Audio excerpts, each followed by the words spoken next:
क्या अगर husband and wife दोनों ही म्यूचुअली डिवोर्स लेना चाहते हैं तब भी उनको 6 महीने वेट करना पड़ेगा? आइए समझते हैं। Section 13B of our Hindu marriage act talks about mutual divorce.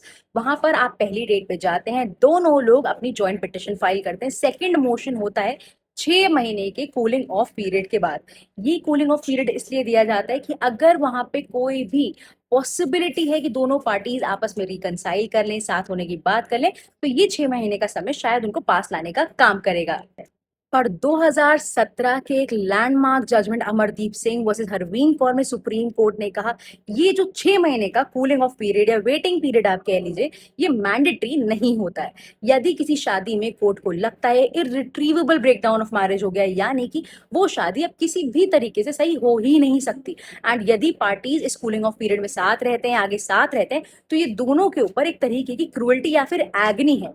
And also उनके जो मेजर इश्यूज है, एलिमनी, कस्टडी, ये सब चीजें ऑलरेडी सेटल हो चुकी हैं, तो उस केस में ये 6 महीने का पीरियड वेव ऑफ भी किया जा सकता है। यहाँ पर ये याद रखना कि ये जो वेवर की पावर है कोर्ट की, एक डिस्क्रिशनरी पावर है, आपका राइट नहीं है। पार्टीज को जा करके एग्जेम्पशन के लिए एप्लीकेशन कोर्ट में डालनी पड़ेगी, एंड फिर कोर्ट इन फैक्ट्स के बेसिस पर देखेगा क्या उन्हें वेवर देना है या फिर नहीं देना है।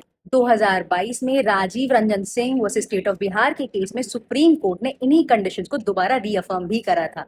तो अब अगर कोई तुमसे कहता है कि म्यूचुअल डिवोर्स में भी 6 महीने का टाइम तो मिनिमम लगता ही लगता है, तो तुम्हें एटलीस्ट अब पता है कि वहां पर एग्जेम्पशन की गुंजाइश होती है। अगर आपने मेरे साथ आज कुछ नया सीखा एंड हर दिन कुछ नया सीखना चाहते हैं, तो मुझे अभी के अभी फॉलो कर लीजिए।